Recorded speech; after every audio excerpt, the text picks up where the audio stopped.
January 30th, 2015, Friday of the third week in Ordinary Time. A reading from the letter to the Hebrews. Remember the days past, when after you had been enlightened, you endured a great contest of suffering. At times you were publicly exposed to abuse and affliction. At other times you associated yourselves with those so treated. You even joined in the sufferings of those in prison and joyfully accepted the confiscation of your property, knowing that you had a better and lasting possession. Therefore, do not throw away your confidence. It will have great recompense. You need endurance to do the will of God and receive what He has promised.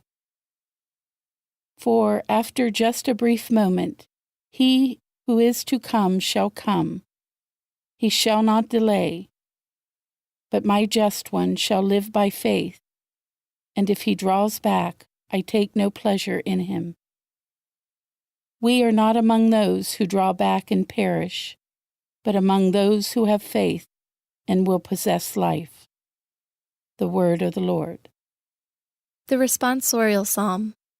The response is, "The salvation of the just comes from the Lord." Trust in the Lord and do good, that you may dwell in the land and be fed in security. Take delight in the Lord, and He will grant you your heart's requests. The salvation of the just comes from the Lord. Commit to the Lord your way. Trust in Him, and He will act. He will make justice dawn for you like the light. Bright as the noonday shall be your vindication. The salvation of the just comes from the Lord. By the Lord are the steps of a man made firm, and He approves his way. Though he fall, he does not lie prostrate, for the hand of the Lord sustains him. The salvation of the just comes from the Lord. The salvation of the just is from the Lord. He is their refuge in time of distress, and the Lord helps them and delivers them. He delivers them from the wicked and saves them, because they take refuge in Him. The salvation of the just comes from the Lord. A reading from the Holy Gospel according to Mark. Jesus said to the crowds, "This is how it is with the kingdom of God. It is as if a man were to scatter seed on the land, and would sleep and rise night and day, and the seed would sprout and grow, he knows not how. Of its own accord, the land yields fruit, first the blade, then the ear, then the full grain in the ear. And when the grain is ripe, he wields the sickle at once, for the harvest has come."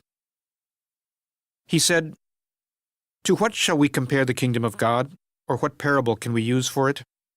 It is like a mustard seed that, when it is sown in the ground, is the smallest of all the seeds on the earth.